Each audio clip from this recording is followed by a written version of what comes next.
But given how slowly the old lady was moving, and the fact that they'd have to get their luggage, he had hope of catching up to them. Rowan paused for a moment when faced with a sign pointing out the various transportation options. It wasn't likely the elderly woman would take the train or bus into town. "Taxi," he said, making a snap decision and praying that he was correct. He turned to the left and bolted for the section of the airport that served as a taxi stand. Cries of people greeting arriving family members filled the air, along with the growl of traffic, the squeals of excited children, and voices babbling in at least a dozen different languages. The scent of diesel hit him as cars inched alongside the drop-off area. He jogged along the pavement, the rucksack slung across his back, banging painfully against his kidneys, dodging people emerging from cars and taxis, avoiding mounds of suitcases and the chaotic streams flowing into and out of the airport in the usual manner of humanity, until he found a line of taxis. Quickly he scanned the crowd, but didn't see the bent old woman and Sophia.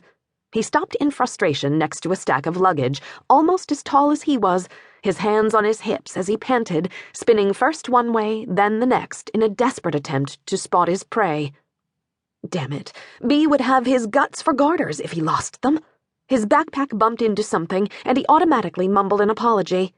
"Sorry, I don't speak German." "Oh, hi again." He almost stumbled, so quickly did he turn around to see the woman who spoke. Hidden behind the mountain of luggage belonging to another traveler was Sophia, her charge at her side, sitting on the little camp stool. "Fancy seeing you here," Sophia said with a wide smile that reeked of innocence. He narrowed his eyes, moving slightly to the side when a man who bore the livery of a chauffeur began to pull the bags next to him into a limousine, absently wondering what game Sophia was playing. Did she believe she could fool him into thinking she was not abducting the old woman? Perhaps she didn't realize that he was on to her. If that was the case, then it would behoove him to feign ignorance. "Hello. Yes, it's quite a coincidence, isn't it? Are you staying in Munich?" "Who's that?" the old woman asked, peering around Sophia. "Who do you have there, Gel?" "I don't have anyone, Mrs. P," Sophia protested. "Think I don't recognize it when a man ogles his woman? Did I tell you I was a hoochikoo dancer for a president?" "Yes, you did tell me," Sophia said, with an apologetic glance toward him. "But he's not mine. He's the man from the plane. He's the one who stopped— Oh, you slept through it. Never mind."